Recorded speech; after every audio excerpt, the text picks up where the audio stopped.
今年台北国际册展办在过年进前，对2月初3开始连续6天。今年有8个特色展馆，除了泰国主题馆以外，也包含着台湾漫画馆、文学册区，也个公民册区等等。为了确保伫咧看册民众，今年册展呢也就这作家呢设计手机游戏，吸引民众来遮看小说、解谜题、拍妖怪，希望用新的方式呢引起大家看册的兴趣。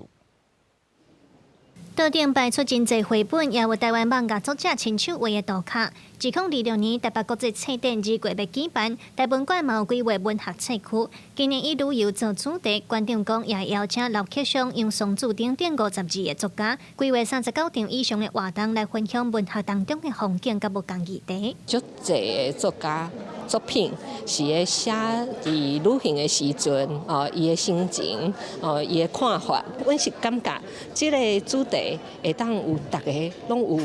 伊的故事会当来讲。 今年台北国际册展也特别招作家做伙来写剧情、设计手机游戏，都合作反托怪。参与的作家表示，开发这个游戏是希望用耍手机的方式来吸引民众阅读看小说，同时这去无共地点解谜团、拍妖怪，拢总有奇幻、推理等等6个主题。有一些游戏玩家，他们搞不好其实是有成为读者的潜力的。那也许像他们对游戏有兴趣，那他们玩这游戏，觉得也许阅读真的是件有趣的事情。因为毕竟很多游戏其实它的剧情也是从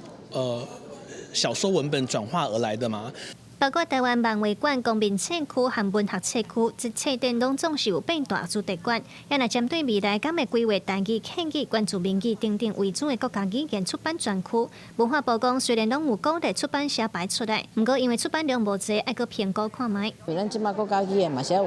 向下扎根嘛，所以阮希望讲，可能阮会来思考讲，看会当伫这个儿少书展内面来设置迄个国家语言的专区。 嘿，看会当讲，甲国家语言的册、特色的册，